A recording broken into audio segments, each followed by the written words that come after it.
ভাইয়াও সব জানে। ভাবি বললেন, তোর ভাইও রেডি আছে। আর হ্যাঁ, আজকে ভাইয়া না, নাম ধরে ডাকবে। আমাকে দেখে ভাইয়া উঠে দাঁড়ালো। তাকে দেখে আমি মাথা নেড়ে সম্মতি জানালাম। ভাইয়া জিজ্ঞেস করলেন, তুমি কি সত্যিই প্রস্তুত? আমি বললাম, হ্যাঁ আমি প্রস্তুত। আমার ভাই ও ভাবি অনেকদিন ধরে সন্তান ধারণের চেষ্টা করছিলেন, কিন্তু সফল হচ্ছিলেন না।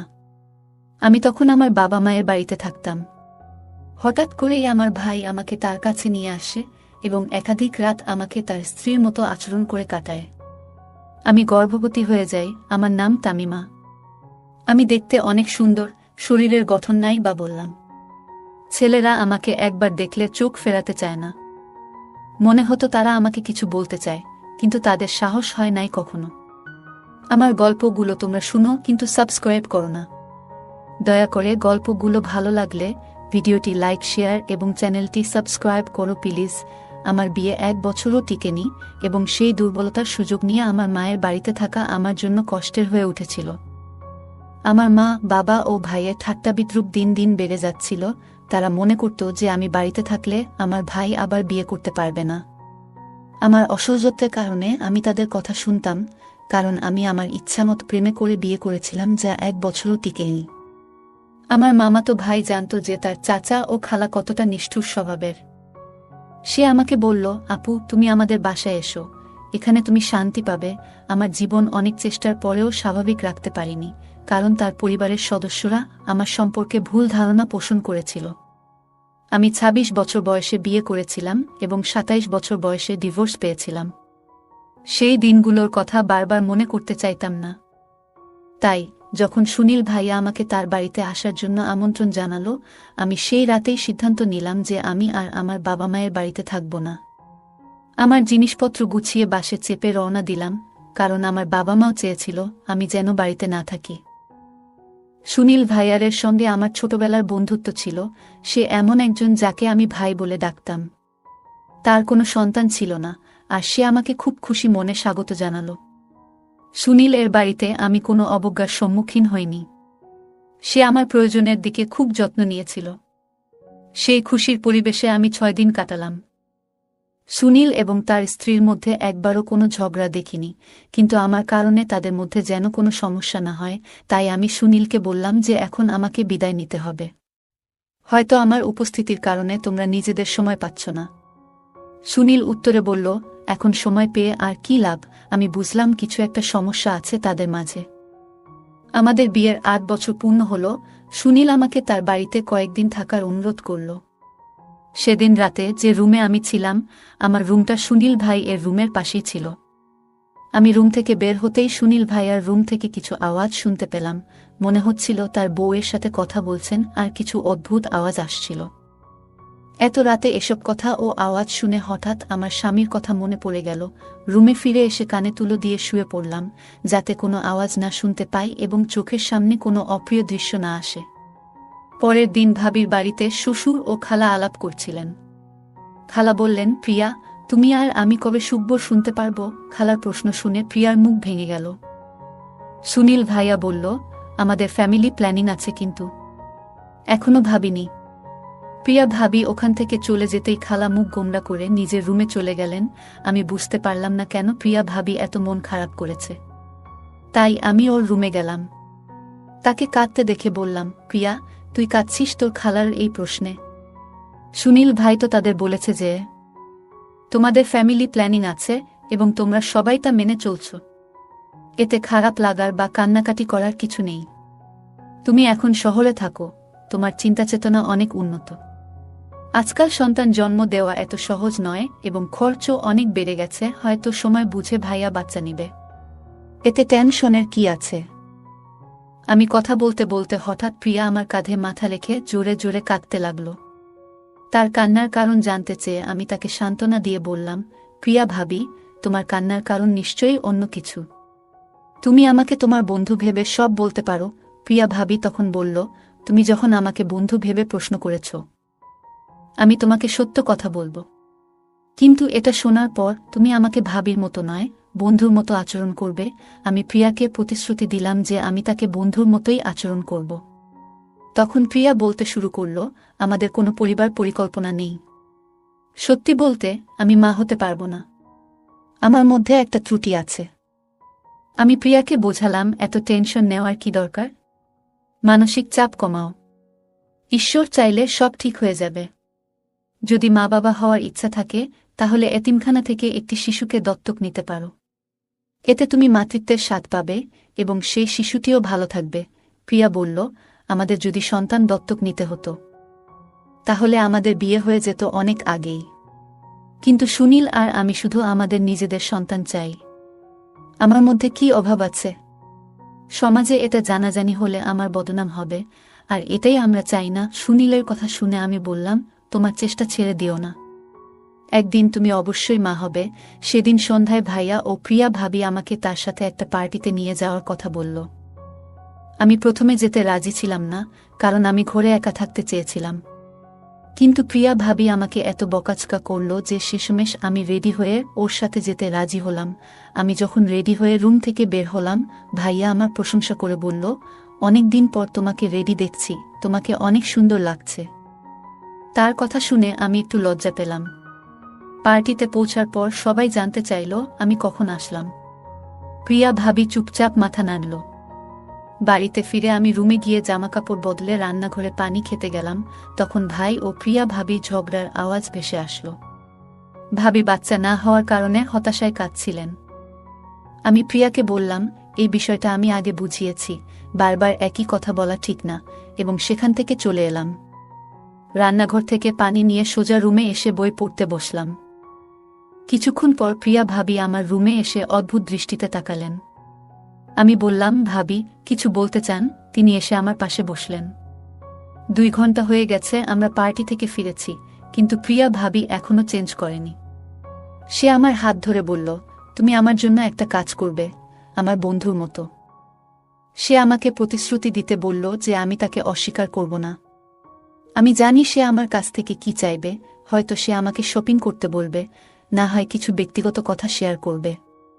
আমি ভাবিকে বললাম, তুমি যা বলবে আমি করতে প্রস্তুত। তার কথা শুনে হেসে বললাম, হ্যাঁ, তুমি মা হয়ে যাবে। প্রিয়া ভাবি বলল, আমার কথা পুরোপুরি শোনো। আমি মা হতে চাই, কিন্তু তোমার মাধ্যমে। আমি বিস্মিত হয়ে জিজ্ঞেস করলাম, আমার মাধ্যমে মানে কি? প্রিয়া ভাবি বলল, তুমি কথা দিয়েছ, তাই প্রত্যাখ্যান করতে পারবে না। গত 8 বছর ধরে আমি মা হওয়ার জন্য আকুল হয়ে আছি। আমরা লাখ লাখ টাকা হাসপাতালে খরচ করেছি। আমি কত ইনজেকশন খেয়েছি। এখন আমি চাই তুমি সুনীলের সাথে কিছু রাত কাটাও, তাকে ভালোবাসো। তার কথা শুনে আমি হতবাক হয়ে গেলাম। ছোটবেলায় যার সাথে খেলেছি, যাকে কাল পর্যন্ত ভাই বলে ডাকতাম, তার বউ আমাকে এভাবে বলছে। আমি বললাম, তুমি কি বুঝছো? তুমি কি বলছো? প্রিয়া ভাবি বলল, হ্যাঁ, আমি ভেবেচিন্তে বলেছি। তোমাকে এই কাজ বিনা পয়সায় করতে হবে না। আমরা তোমাকে 40 লক্ষ টাকা এবং একটি বাড়ি দেব। তাদের প্রস্তাব শুনে আমি ভাবনায় পড়ে গেলাম। আমি জানতাম আমার নিজের বিউটি পার্লার খুলতে পারলে ভালো হতো। এই 40 লক্ষ টাকা দিয়ে আমি একটি ব্যয়বহুল প্রফেশনাল কোর্স করতে পারতাম এবং বড় পার্লার খুলতে পারতাম। কিন্তু প্রিয়া ভাবি প্রস্তাব শুনে আমি বললাম, এসব কি বলছো তুমি? ভাইয়াও সব জানে। ভাবি বললেন, তোর ভাইও রেডি আছে। আর হ্যাঁ, আজকে ভাইয়া না, সুনীল বলে ডাকবে। আমাকে দেখে ভাইয়া উঠে দাঁড়ালো। তাকে দেখে আমি মাথা নেড়ে সম্মতি জানালাম। ভাইয়া জিজ্ঞেস করলেন, তুমি কি সত্যিই প্রস্তুত? আমি বললাম, হ্যাঁ। তখন প্রিয়া ভাবি বলল, এখন থেকে ভাই না, সুনীল বলে ডাকবে। তারা সন্তান চেয়েছিল, আর প্রিয়া ভাবি মা হতে অনেক কষ্ট সহ্য করেছিল। আমার বয়স মাত্র 27 বছর। আমি জানতাম না ভবিষ্যতে বিয়ে করব কিনা বা কেউ আমাকে তার মনের জায়গা দিবে কিনা। সুনীল আমার মামাতো ভাই, তাই ছোটবেলা থেকেই বিয়ে করতে পারিনি। কিন্তু সব ভুলে আমি কাজ আর ন্যায্য পাওনা নিতে যাচ্ছিলাম, যাতে ভবিষ্যতে আর কারো সাহায্য নিতে না হয়। আমি দৃঢ় সিদ্ধান্ত নিয়েছিলাম। হঠাৎ বোনের গলা শোনা গেল, আমরা এখনই পার্টি থেকে ফিরেছি, তুমিও ক্লান্ত, আজ বিশ্রাম নাও, কাল থেকে শুরু হবে। আমি মাথা নেড়ে রুমে চলে গেলাম। রাতের খাবার খেয়ে পরের দিন আসলো। কিছুক্ষণ পর প্রিয়া ভাবি এসে বললেন, সুনীল কখনো অন্য মেয়ের দিকে তাকায় না, কিন্তু এখন সে যা করবে আমাদের জন্য করবে। তার হাতে একটা নাইট গাউন ছিল, যা অনেক সুন্দর আর আকর্ষণীয় ছিল। তিনি বললেন, তুমি এই পোশাক পরে সুনীল এর রুমে যাও, সে তোমার দিকে আকৃষ্ট হবে। প্রিয়া ভাবি বললেন, মনে রেখো, এটা শুধু একটা চুক্তি, অন্য কোনো ভাবনা আনবে না। মনে মনে এই চুক্তি মনে রেখে আমি সুনীল এর রুমে গেলাম, শুধু আমার ভবিষ্যতের কথা ভেবে। মাথা নেড়ে সুনীল ভাই এর ঘরে চলে গেলাম। সুনীল ভাই রুমে কোথাও দেখা যাচ্ছিল না। প্রিয়া ভাবি তাকে তার রুমে ডাকল, সে তখন বাথরুমে ছিল। প্রিয়া ভাবি বলল, তাতিমা রুমে এসেছে। সুনীল বলল, আমি ফ্রেশ হয়ে আসছি। প্রিয়া ভাবি বুঝতে পেরে বেরিয়ে গেল। আমি রুমের আলো নিভিয়ে দিলাম। সুনীল ভাইয়া বাথরুম থেকে বেরিয়ে এসে আমার পাশে বসল। আমরা কেউই কিছু বলছিলাম না। হঠাৎ সুনীল ভাইয়া আমার ঘাড়ে হাত রাখল। আমি মনে করলাম, এটা আমার ভবিষ্যতের জন্য একটা চুক্তি। আমাকে এটা করতে হবে, আর আমি এক দম্পতিকে বাবা মা হওয়ার সাহায্য করছিলাম মাত্র। সুনীল এর সাথে কাটানো রাতে পর আমি গর্ভাবস্থার উপসর্গ অনুভব করলাম। এখন আমি নিজেই ঘর অন্ধকার করে দিতাম। সুনীলও তাই চেয়েছিল। 1 মাস পর আমি মশলাদার খাবার খেতে লাগলাম। সুনীল আমাকে তার এক বন্ধুর চেকআপে নিয়ে গেল।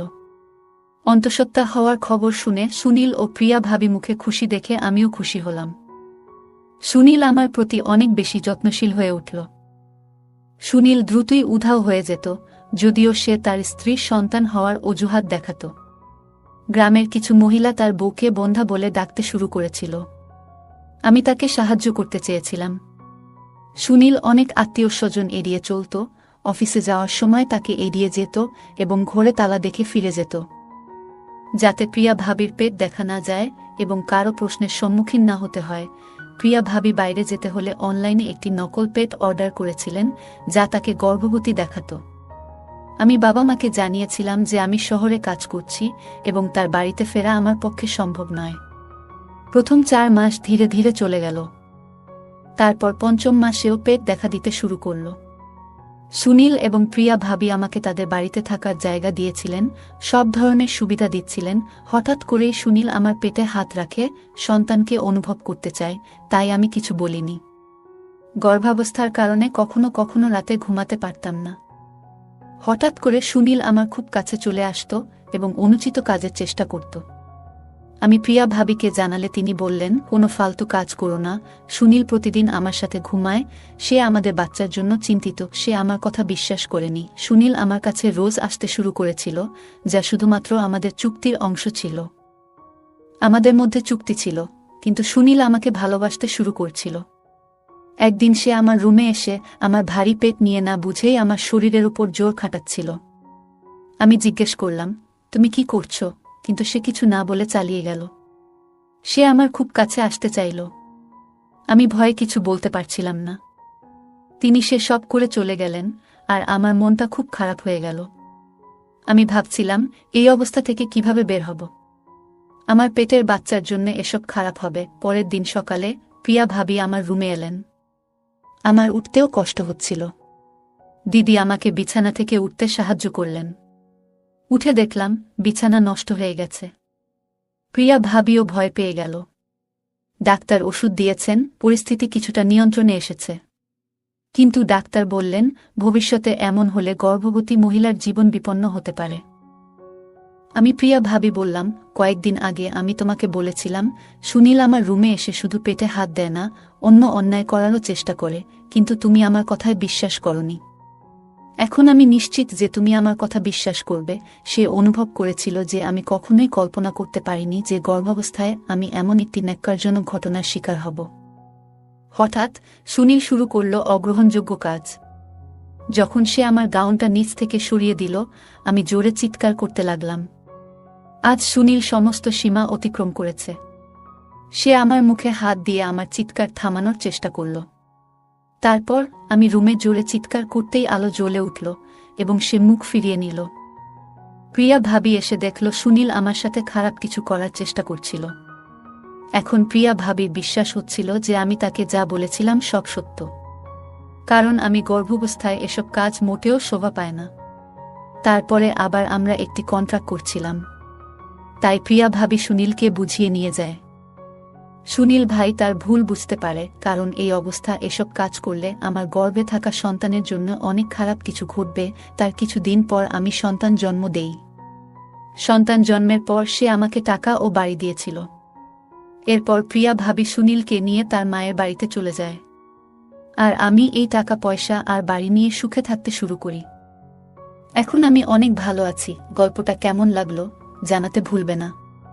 আরও মজার মজার রোমান্টিক গল্প শুনতে চাইলে ভিডিওটি লাইক, শেয়ার এবং চ্যানেলটি সাবস্ক্রাইব করতে এবং বেল আইকনটি ক্লিক করতে ভুলবে না। ধন্যবাদ।